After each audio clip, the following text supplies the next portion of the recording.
안녕하세요. 오늘의 데일리 뉴스레터에 오신 것을 환영합니다. 1. 한국 무기로 훈련. 2. 무엇보다 성능. 3. 한국에 대한 원망이 있는 사람. 한번 진실을 알아봅시다. 한국에서 구매한 K2 전차 K9 자주포를 포함해 각종 기관 무기들을 총동원해서 기본 훈련은 물론 사격 훈련까지 진행했는데요. 평소와는 차원이 다른 대규모의 훈련을 진행한 게다가 폴란드 대통령의 이를 직접 참관까지 하러 왔기 때문입니다. 최근 K2 2차 도입군 물량을 예정보다 3개월이나 빨리 인도받는 등 방산 빅딜 계약은 순항하고 있는데요. 이런 상황인데도 불구하고 일각에서는 한국인 직도입 물량을 다 넘기고 나면 2차 계약을 따내는데 실패할 수도 있다는 의혹을 던지고 있습니다. 이게 어떻게 된 일인지 함께 확인해 보도록 하겠습니다. 최근 한 소셜미디어 계정에서는 폴란드 병사들이 한국 무기로 훈련을 진행하고 있는 사진과 영상이 올라왔습니다. 30일과 31일 양일간 진행된 이 훈련에선 폴란드로 수출된 K 전차의 첫 시사격이 진행될 예정으로 알려져 있었는데요. 폴란드 북동쪽의 오르지스 훈련장에서 실시된 이 훈련에서는 K뿐만 아니라 K9의 실사격 훈련 역시 병행되었습니다. 이 계정에서는 폴란드 16기갑 사단 부대원들이 K2 전차 실사격을 위한 마지막 준비를 하고 있다는 코멘트와 함께 장병들이 한국산 훈련탄을 K2 전차에 수납하는 사진을 올렸습니다. 이 훈련탄들의 사진을 자세히 보면 전차 포용 예광탄이나 풍산 M256 직사포용 등 한글 프린팅까지 보이는데요. 한국에서 K2 전차와 함께 맞공수해 오 따끈따끈한 전용탄이라는 것을 알 수 있습니다. 이 뒤로도 훈련을 준비하는 사진이 속속 올라오면서 마리우시 부어슈차크 폴란드 국방부 장관과 안제이 두다 폴란드 대통령까지 이 실사격 훈련에 참관하러 온다는 소식을 전했습니다. 이 훈련에는 폴란드 기갑 사단뿐만 아니라 나토군 역시 참여하여 올해 폴란드에서 열리는 군사훈련 중에서는 최대 규모가 되었는데요. 단순히 훈련장 안에서 이루어지는 훈련을 넘어 적침에 의해 우발적으로 생성되는 전장에서 임무를 수행할 수 있도록 행정당국과 협력한 군 병력의 기동에 중점을 두고 진행됐습니다. 현지 매체는 K9 자주포의 활약 지원을 받아 K2 전차로 전선을 구축하는 기본적인 연계에 더불어 해군이나 공군과의 유기적인 합동 작전 능력을 과시하는 훈련이 될 것이라고 밝혔습니다. 거의 전군이 동원되는 대규모 훈련인 만큼 훈련에 참관하는 안제이 두다 대통령은 이 자리에서 공식적으로 군발전의 주요 방향을 발표했다고 하는데요. 이는 2039년까지의 장기적인 계획으로 폴란드 군대의 재건 및 기술 현대화에 대한 세부 지침을 K2와 K9에 세워놓은 앞에서 설명했습니다. 폴란드에서 이 정도로 규모가 큰 훈련을 벌이고 대통령까지 나서서 이를 홍보하는 데에는 이유가 있습니다. 물론 근본적인 이유는 폴란드가 현재 러시아의 서진을 틀어막는 최전방이기 때문입니다. 그러나 폴란드가 그 못지않게 신경을 쓰고 있는 문제가 있는데요. 여전히 폴란드 내부에 남아있는 한국 무기에 대한 반감입니다. 한국과의 군사적 협력을 추진하고 있는 현 정권은 굳이 분류하자면 우파 정당으로 사이가 나쁜 주변국들을 배척하고 국방력에 투자할 것을 강력히 주장하는 성향이 있습니다. 폴란드인들은 그 기구한 역사 때문에 러시아에 대한 반감이 강한데 더군다나 러시아가 우크라이나를 침공하면서 실질적인 위협으로 떠오르자 지지율이 폭등했죠. 그 지지율을 바탕으로 앞으로도 한동안은 정권을 지킬 수 있을 것으로 관측되고 있는데요. 문제는 이에 동의하지 않는 야당 지지자들도 적지 않으며 같은 우파 내에서도 한국이라는 외세에 너무 의존하는 것이 아니냐는 목소리가 나오고 있다는 것입니다. 게다가 한국 무기가 들어오면서 시장을 빼앗긴 폴란드 내 유럽계 방산 관계자들도 이들의 목소리에 힘을 보태고 있죠. 이들은 지속적으로 한국 무기를 의심하는 언론 플레이를 해오고 있는데요. 거기에 등장하는 비교군 중 하나가 의외로 크라브 자주포입니다. 크라브 자주포는 다들 아시다시피 K9인 자주포의 차체에다 영국성 포탑을 얹은 K9의 파생형입니다. 그런데 특이하게도 폴란드인들은 크라프를 자국산으로 여기고 있는데요. 크라프가 태어나게 된 계기 자체를 폴란드가 제공했으며 우크라이나에 공유하기 전까지는 유일한 운용국이 폴란드였던 데다 생산 역시 배와 하나로부터 각각 라이센스를 제공받아 폴란드 내에서 이루어지기 때문입니다. 폴란드 정부에서는 크라프를 일종의 과도기적 존재로 취급해서 K9을 구매한 뒤엔 기존 보유분의 대부분을 우크라이나에 공유해버렸지만 폴란드 내부에서는 자신들의 입김이 많이 들어가 있는 크라프에 더 많은 애정을 주고 있죠. 그들 입장에서는 또 그럴 만도 한 게 크라프가 급조되어 만들어진 것 치고는 꽤 나쁘지 않은 완성도를 보여주기는 했기 때문입니다. 포탑과 차체부터가 전혀 다른 DNA에서 만들어진 것인데도 여기에 더해 방어장치, 화재 진압장치, 전자장비 직사, 조준경 심지어는 폴란드산 사통장치까지 조화롭게 통합시켜놨죠. 폴란드 입장에서는 크라프가 자주 북방이 첫 발판과도 같은 존재인 것입니다.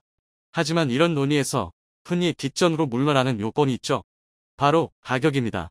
크라프의 가격은 K9인 대비 최소 15배에서 많으면 2배까지도 됩니다. 어느 나라에서나 실제 운영하는 군이나 실제 구매, 계약을 하는 정부에 속하지 않는 제3자들은 그냥 더 강하고 멋있는 무기를 원할 뿐이고 실용성이나 금전적 문제 같은 건 신경 쓰지 않곤 합니다. 얼마를 들여서 어디에다 쓰는지보다 우리나라에 이렇게 대단한 무기가 있다는 사실을 원하기 때문입니다. 그런 사람들이 폴란드에도 있었고 이들의 목소리가 폴란드 내 방산 관계사들의 언론 플레이를 통해 증폭되면서 마치 이게 폴란드가 당장 목전에 두고 있는 심각한 문제인 것처럼 비춰지는 것인데요.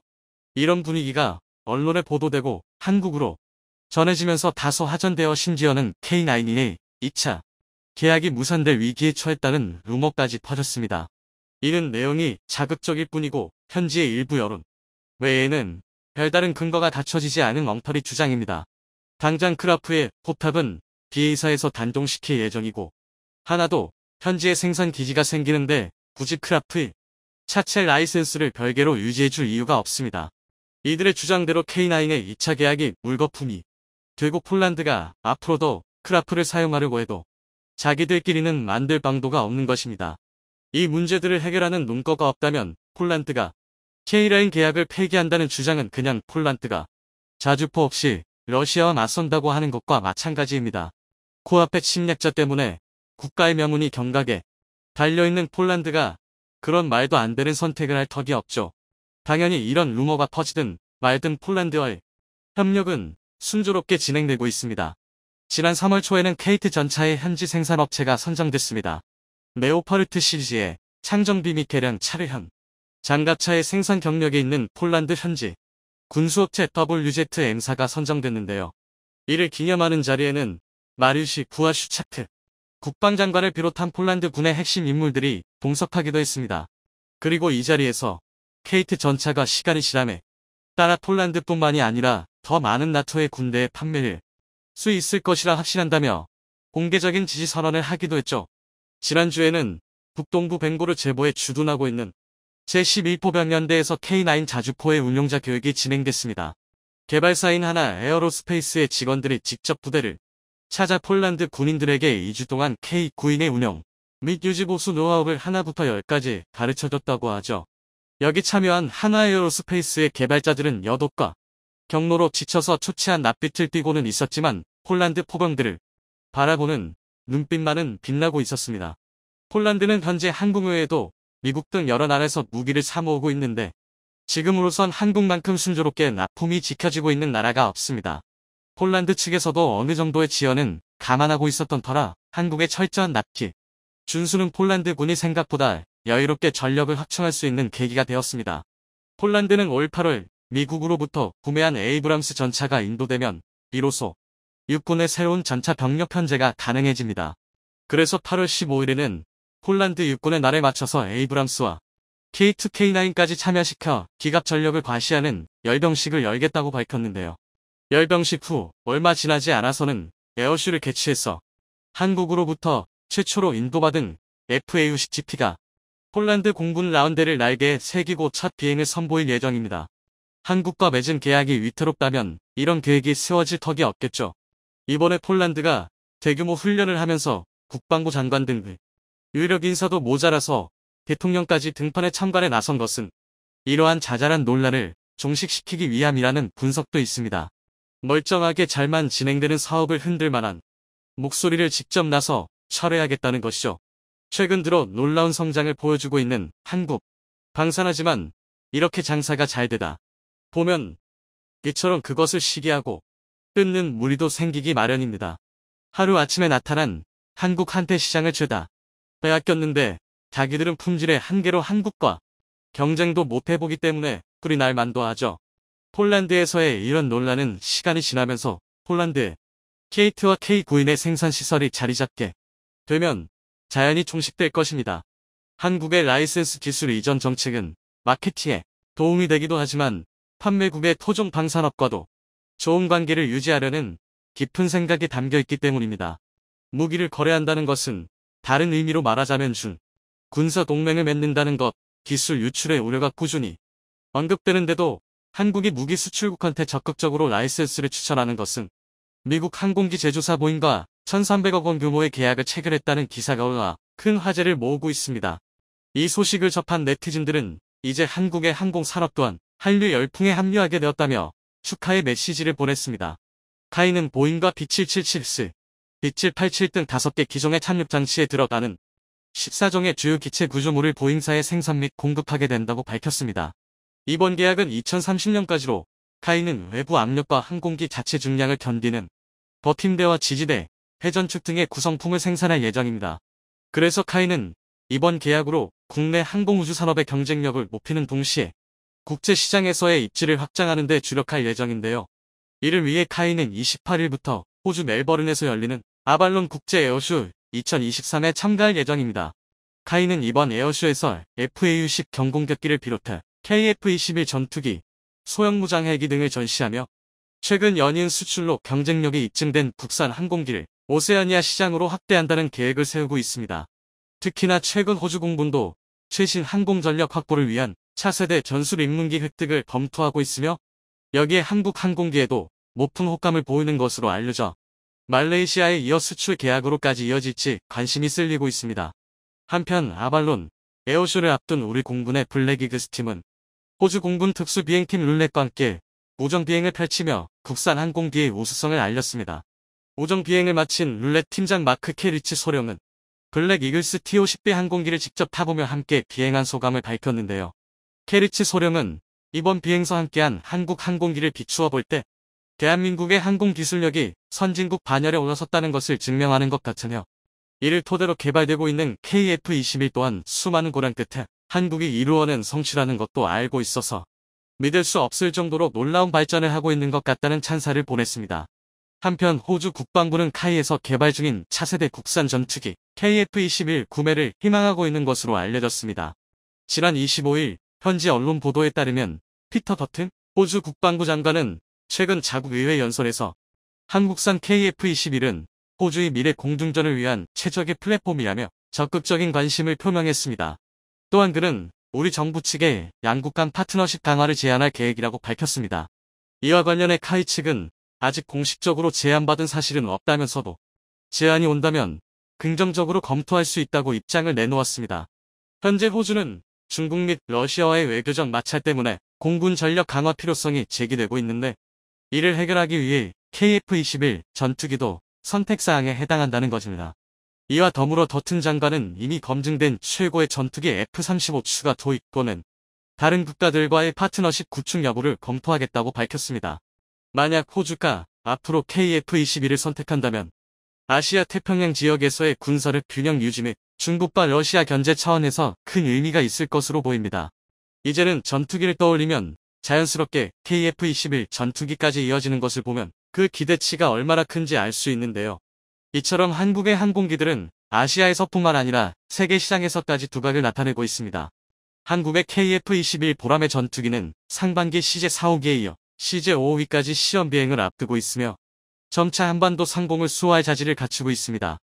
현재 동아시아 지역에서 스텔스기 개발에 성공한 나라는 한국과 중국뿐입니다.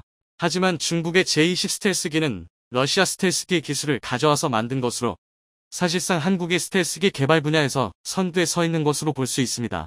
반면 일본은 기술적 한계 탓에 스텔스기 개발에 어려움을 겪고 있습니다. KF-21 전투기는 양산이라는 목표에 들어가는 과정 속에 수많은 나라의 관심과 기대를 받고 있습니다. 그만큼 KF-21의 기술력과 성능은 전 세계적으로 인정받고 있으며 다양한 국가에서 구매를 희망하고 있습니다. 이에 반해 미국산 F-35 전투기는 연이은 차례 추락사고와 치명적인 항전 장비 오류로 인하여 미국의 F-35 전투기를 구매한 모든 나라는 물론 공동개발국 또한 미국에게 속았다며 항의와 분노를 표하고 있습니다. 이들은 수천억에 달하는 전투기를 판매하면서 자신들의 승인이 없다면 전투기의 수리나 성능 업그레이드 서비스도 제대로 제공하지 않는다는 것으로 알려져 있습니다. 그럼에도 불구하고 F-35 전투기는 전 세계에서 대체할 만한 전투기가 없었기 때문에 인기를 끌었습니다. 그러나 KF-21 전투기의 등장으로 이러한 독점적인 시장 체계를 완전히 깨부수기에 충분해 보입니다. 록히드 마틴의 F-35 전투기에 이제 대체 가능한 옵션이 등장한 것이죠. 최근에는 미국산 F-35 전투기에 대한 불신이 심해지면서 호주 또한 KF-21 전투기를 선택할 가능성이 매우 높아졌는데요. 결함 문제 등의 이유로 인해 KF-21 전투기는 이제 미국산 전투기의 대안으로 강력한 입지를 확보하고 있습니다. 이를 위해 카이는 KF-21 전투기의 성공적인 수출을 위해 생산 과정에 수많은 첨단 기술들을 개발 및 적용하는 단계에 이르고 있습니다. 카이는 복합재, 자동 적층 장비, AFP의 인공지능 기술을 적용해 결함 자동 판정이 쉬워졌다고 밝혔습니다. 생산 공정에서 가장 많은 시간을 요구하는 작업을 AI가 스캔된 고해상도 이미지를 바탕으로 적층 결과에 대해 자체 결함 판정을 내리는 혁신 검사 시스템이 적용되었습니다. 이를 자동화하여 공정 시간은 10분의 1로 단축하고 작업 효율도 8배 이상 높이는 데 성공했는데요. AFP 기술이 적용된 KF-21 전투기의 등장은 사실상 압도적인 록히드 마틴의 F-35 전투기가 가진 독점적 시장 체계를 완전히 깨부수기에 충분해 보일 것으로 예상됩니다. 만약 양선 후 5년 이내에 최소 150대 이상의 추가 판매 실적을 올린다면 산업 파급 효과는 엄청날 것으로 예상됩니다. 방위사업청 자료에 따르면 2019년부터 2028년까지 약 11조 원의 경제 효과와 8만 명의 일자리 창출 효과가 기대됩니다. 또한 같은 기간 동안 23조 원의 부가가치 유발 효과 및 14만 명의 고용 유발 효과가 있을 것으로 예측됩니다. 그러나 일각에선 성급한 낙관론을 경계하는 목소리도 나옵니다. 현재로선 F-35 도입 당시처럼 절충교역 비율을 높이는 방식으로 협상이 진행될 가능성이 높은 만큼 구체적인 성과로 이어질지는 좀 더 지켜봐야 한다는 지적도 나오고 있습니다. 한 방산업체 관계자는 최근 코로나19 여파로 인해 국가 간 교류가 거의 중단된 상태라 앞으로 어떤 식으로 전개될지 예단하기 어렵다면서 협상 추이를 지켜본 뒤 대응 전략을 마련할 방침이라고 전했습니다. 그럼에도 불구하고 한국형 전투기 개발 사업 성공 여부는 세계 6위 방위산업 국지위를 확고히 하기 위한 중요한 전환점이 될 것이라는 전망은 분명하다는 게 전문가들의 공통된 견해입니다. 덧붙여서 대한민국 정부 수립 이후 최초로 도전하는 항공 분야 대형 국책 사업으로서 미래 자주 국방 실현뿐만 아니라 국내 항공우주 산업 발전 계기가 될 것으로 보여 국민으로서 큰 자부심을 느끼게 됩니다. 최근 한창 건설이 진행 중인 울릉공항을 두고 하는 말들인데요. 공항 활주로의 길이를 크게 늘려 대형 군용기도 이착륙할 수 있도록 만들어 독도를 지키는 최일선 기지로 선자는 건데요. 그런데 이를 위해서는 필요한 게 한두 가지가 아닙니다. 먼저 활주로를 늘리는데도 많은 예산이 필요하지만 제대로 된 웜체어를 건설하고 적절한 정비시설을 갖추는 데 드는 비용도 만만치 않습니다. 또 공군기지를 방어할 최선의 경비대와 방공부대, 방공부대가 사용할 방공 레이더와 지대공 포대가 필요한데요. 이렇게 되면 울릉공항의 규모가 지금보다 훨씬 커져야 합니다. 하지만 그럼에도 울릉공항을 요새화하자는 목소리가 높습니다. 심지어 일각에서는 아예 현무 미사일을 배치하자고 이야기하는 사람들도 있습니다. 울릉도에 현무를 깔면 일본의 4개 호위 대군이 배치된 모든 해군기지를 사정권에 둘 수 있으므로 적은 군사력으로도 일본에 대한 강한 먹지력을 발휘할 수 있다는 것입니다. 물론 반대도 많습니다. 반대론자들이 지적하는 가장 큰 문제는 바로 군용기입니다. 어떻게든 예산을 마련해서 공항을 정말 요새화하더라도 사용할 전투기가 없다는 것이죠. 현재 건설 중인 울릉공항의 활주로는 1200m이며 이를 늘려봐야 1500m에 불과한데요. 이 정도로는 웬만한 군용기는 이착륙이 불가능합니다. 특히 최대 무장 탑재량을 꽉 채운 완전 무장 상태에서는 고작 1.2-1.5km에서 이륙할 수 있는 항공기는 거의 없다고 해도 과언이 아닙니다. 그런데 한국의 독자 기술로 개발된 항공기로 인해 이런 판세가 바뀌게 됐습니다. 바로 KF-21 보람의 덕분인데요. 여러 국민들이 보는 앞에서 시험 비행에 성공했습니다. 그런데 그 과정에서 겨우 수백엔 지상활주 이륙하는 기염을 토했는데요. 심지어 실제 미사일과 무게가 똑같은 더미 공대공 미사일 4발을 탑재한 상태였습니다. 그래서 이를 본 이들이 KF-21 보라매라면 울릉공항에서 원활한 작전이 가능할 것이라 주장하고 있습니다. 그냥 KF-21 보라매를 가져놓으면 된다는 것입니다. 그런데 이런 주장이 사실이 될 가능성이 높아지고 있습니다. 최근 타이에서 수차례 주장했던 KF-21라면 울릉공항에서도 활약할 수 있습니다. 전투기랑 같은 전투기가 아닐까 생각하시겠지만 여기에는 상당히 큰 차이가 있습니다. 오늘은 한국의 울릉공항을 요새화하게 되면 대한민국이 어떻게 바뀌는지에 대해 알려드리겠습니다. 이번 광복절은 대한민국이 일제로부터 독립한 지 정확히 77년이 되는 날입니다. 하지만 그럼에도 아직 한국의 독립은 완전하지 않습니다. 가장 문제가 되는 것은 군사력입니다. 일본은 대한민국 건국 이후 거의 70년 동안 독도에 대한 도발을 감행했습니다.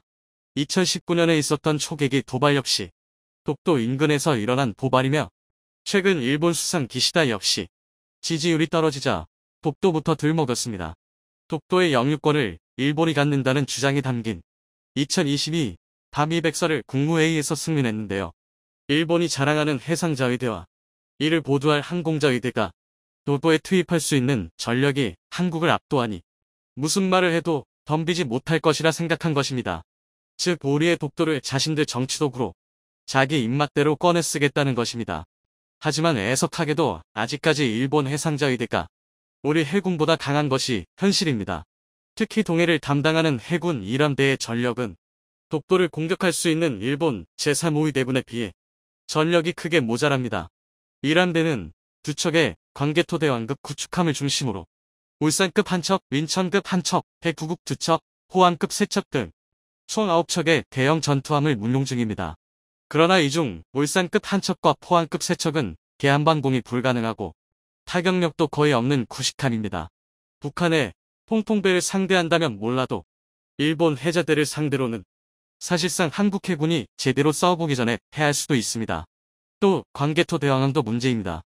지난 2019년 초계기 도발 사건 당시 예인소나와 레이더 등 여러 장비가 노후화로 사실상 장식이었다는 사실이 드러나며 대폭적인 개량이 이루어졌지만 대구급 호위함보다 크기가 작은 무늬만 구축함이라는 평가가 지배적입니다. 그러니까 우리 해군이 독도에 동원할 수 있는 대형함 9척 중 6척만이 실제 전력이며 그중 일본과 대등한 전력이 4척입니다. 반면 우리 1함대의 상대인 일본 해자대는 아주 강력합니다. 만재 19,000톤 급 휘우파급 헬기 모함을 주축으로 공보급, 아타고급, 이지스함각 한 척과 5척의 구축함으로 이뤄진 강력한 대형함 전력을 보유하고 있는데요. 여기에 3호위 대군이 주둔 중인 마이지로 지방대 소속 구축함 3척을 더하면 독도 방면으로 총 11척의 대형함을 동원할 수 있습니다. 게다가 독도와 가까운 오키에 군 수송기와 전폭기를 출격시킬 수 있는 오키 공항이 있습니다. 정리하자면 일본이 갑자기 정신줄을 놓고 독도를 공격한다면 우리 1함대만으로 독도를 사수하는 것은 불가능합니다. 그래서 우리 해군은 이 문제를 해결하기 위해 대대적인 전력 개선 사업을 추진하고 있는 것입니다. 우리 해군의 주력인 KD 충무공 이순신급 구축함보다 성능이 무수한 FFX-3, FFX-4를 연달아 건조 및 배치해 회역함대를 강화하는 한편 초계기 도발 같은 사건이 나지 않도록 일본의 움직임을 예의주시하고 있습니다. 하지만 이 정도로는 독도를 지킬 수 있을지는 몰라도 일본의 침략 의지를 깰 수는 없습니다. 일본 역시 목감 2급을 생산해 지방대의 구형함정을 교체하는 등 전력 강화가 한창인데다 앞서 말씀드린 오키 공항을 이용해 공중 우세를 확실히 잡을 수 있기 때문입니다. 이에 대해 국내 일각에서 등장한 해법이 바로 울릉공항의 요새화입니다. 한창 건설이 진행 중인 울릉공항의 활주로 길이를 1200m에서 1500m로 늘린 뒤 전투기 12, 16대로 편성된 비행대대를 배치하자는 것입니다. 이렇게 비행대대급 부대를 울릉도에 배치할 수 있다면 전투기의 종류에 따라 동해에서는 한일 간 군사력 격차를 단숨에 메울 수 있게 됩니다. 그러나 앞서 먼급한 활주로가 문제입니다. 1200m 활주로는 현재 국군이 보유 중인 전투기들이 작전하기에는 너무 짧습니다.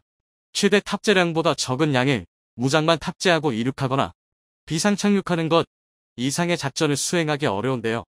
그래서 만약 울릉공항에서 전투기를 운용한다면 현재로서는 최근 도입이 논의되고 있는 F-35B 외에는 쓰기 어렵다는 게 군 전문가들의 의견입니다. 이 때문에 활주로의 길이를 300m 더 늘려 적어도 전투기만이라도 원활하게 작전할 수 있도록 하자는 주장이 일각에서 제기됐습니다. 하지만 이것도 쉽지 않습니다. 지금 보시는 자료는 현재 건설이 한창인 물릉공항의 모습입니다. 터미널과 각종 부대 시설은 산을 깎아 건설하고 활주로는 바다를 매립할 예정인데요. 그런데 이 공사가 그야말로 난공사입니다. 이는 확보할 수 있는 부지가 그리 넓지 않기 때문에 어쩔 수 없는 방법입니다. 특히 활주로의 경우 항공기가 오고 가도 집안이 가라앉지 않도록 특수한 공법을 적용해야 하는데요. 그것은 바로 케이슨입니다. 케이슨은 활주로의 하중을 견디고 지탱해줄 콘크리트 구조물입니다. 포항에서 제작되어 플로팅 도크를 통해 운송되는데요. 그래서 이게 상당히 어려운 일이고 비용도 많이 들어갑니다. 이 때문에 무턱대고 활주로를 늘리기 쉽지 않은 것이죠. 그리고 활주로를 늘려도 문제입니다. 일반적으로 전투기의 이착륙은 고도와 속도의 영향이 큽니다. 일례로 중무장한 전투기가 이륙하려면 가속시간이 길어져 이륙에 필요한 활주로의 길이가 크게 늘어납니다. 그렇다고 가속이 좋다고 빠르게 이륙할 수 있는 것도 아닙니다. 완전 무장한 전투기가 급가속으로 이륙을 하려고 기술을 너무 높게 들면 바람의 저항이 커져 전투기가 속도를 잃고 추락할 수 있기 때문입니다. 착륙할 때도 마찬가지입니다. 높은 고도에서 빠르게 착륙할 때는 착륙거리가 크게 늘어납니다. 그러니까 전투로 파손된 전투기가 비상착륙을 하려면 활주로가 상당히 길어야 합니다. 한마디로 현재 군이 운용 중인 군용기도는 300m나 활주로를 더 늘려도 제대로 작전이 어렵습니다. 그런데 변수가 생겼습니다. 바로 KF-21 보라매입니다. 지난 7월 19일 첫 시험 비행에서 보라매는 불과 700m 주행 후 이륙에 성공했습니다. 조종사가 당황했을 정도로 매우 부드러운 이륙이었는데요. 이에 대해 전문가들은 고바등각에서도 실속에 빠지지 않는 우수한 설계 덕분에 빠른 가속 후 급상승에 가능했다고 분석합니다. 따라서 보라매라면 울릉공항의 짧은 활주로에서도 충분히 작전이 가능합니다. 다만 착륙 한계와 해수로 인한 기체 부식 등이 문제가 되는데요. 그런데 이것도 방법이 있습니다. 바로 KF-21N입니다. 지난 23일 KF-21 제작사인 카이엘 류광수 부사장은 최근 개봉한 영화 탑건을 봤는데 KF-21 함재기형을 개발해야겠다는 생각에 이 착륙 장면을 유심히 봤다는 발언을 했습니다. 현재 카이에서는 KF-21N을 사업 로드맵에 여러 차례 올려놨습니다. 정부가 허락만 한다면 언제든 개발할 수 있다는 것인데요. 이 KF-21N이라면 울릉공항은 물론 현재 건설이 추진 중인 백령공항뿐만 아니라 일각에서 주장하는 경렬비열도 공항 등에도 고정익기를 전진 배치할 수 있습니다. 여기에 한국형 항보까지 더해진다면 해상 분쟁 시 빠르게 스크램블이 가능합니다. 즉, 명령만 떨어지면 긴급 발진할 수 있다는 것입니다. 그런데 이 구상에는 치명적인 단점이 있습니다. 바로 공항의 규모입니다. 지난 8월 9일 크림반도 사키시 노보페드로우카 공군기지가 단 2발의 단거리 탄도탄에 배멸됐습니다. 탄약고와 지휘시설, 그리고 항공기들을 편하게 운용하겠다고 한 곳에 모아뒀다가 탄약고 유폭에 휩쓸린 것인데요. 폭발한 탄약고로부터 무려 1km 바깥에 있던 항공기까지 모두 파손되고 말았습니다. 그런데 울릉공항은 활주로를 300m 면장해도 길이가 2km가 넘지 않는 작은 공항입니다.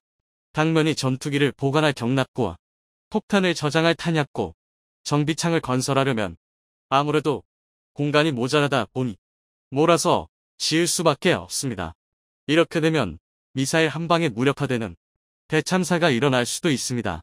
하지만 이것도 비용 투자를 좀 더 하면 문제를 해결할 수 있습니다. 바로 울릉공항 후방의 산인데요. 현재 울릉공항 계획에서 해당 방면에는 주차장과 울릉도 시내로 이어지는 터널만 계획되어 있습니다.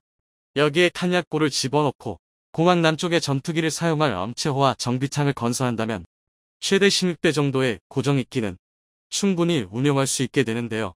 또한 공항 북쪽 고지대, 천공이, LCM 등으로 구성된 방공부대를 설치하면 공항은 물론 독도 영공까지 방어할 수 있습니다.